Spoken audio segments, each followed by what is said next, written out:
It's Peter Parker's birthday. Every friends, family, ex-girlfriends, except Mary Jane, who is now with Paul, come together to celebrate the day. Peter also shows up on time, but seeing him, everyone get pissed as Peter ruined the surprise party. Jameson hasn't arrived yet, and they were waiting for him. Instead, Peter showed up. No one seems happy to see him. They wanted the surprise party, not making Peter's day special. Peter also accepts his fate, that he ruined their party by showing up on time. Felicia is also there, who seems jealous as Peter talking with Bobby Morse, Mockingbird. But suddenly, his spider sense kicks in, and Jonah breaks into that room, attaching to Doc Ock's metal arms, and it quickly grabs Peter. So to save him, Felicia kicks Jonah in the head, believing he is controlling the arms. But Jonah is captured by it, and it quickly leaves the place by taking Jonah. Another bad day for Peter. So leaving the party, he rushes outside. He manages to separate Jonah from the arms, but then it sticks to Peter and writes a message on the wall, as Otto wants Spider-Man to help him from the living brain, who captured Otto to extract his knowledge. So with no other choice left, Peter agrees to help. But just as he arrives to an abandoned warehouse, Peter is confronted by the super adaptoid, which has been prepared with the powers of the Sinister Six. Peter finds difficulties to handle the situation, so to help him, Otto sends his own team, the Sinister Six, to fight the super adaptoid. They jump into action and manage to destroy the adaptoid. Peter gets relieved. He now has the time to celebrate his birthday,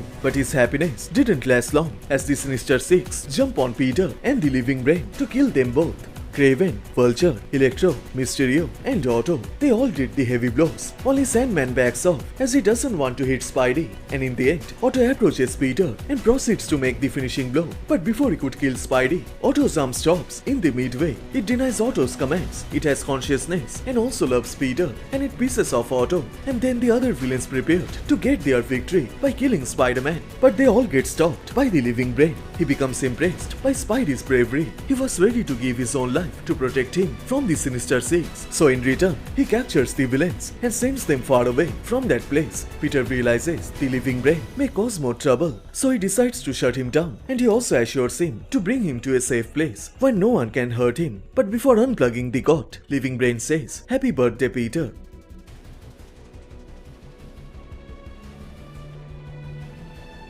The danger is over for now, and then Felicia shows up. Peter tells her everything, what happened here. So Felicia promises him to help him with the living brain. But Peter is upset that no one cares for him, not even on his own birthday. Also MJ didn't show up, so Felicia tells him she cares for him, and as a birthday present, she gives Peter a passionate kiss. So which part you like the most? Please let me know on the comment section down below, and please like this video and do subscribe, as this will motivate me to make more contents. Thank you so much for watching. Everyone stay safe, and I will see you guys in the next one. Bye.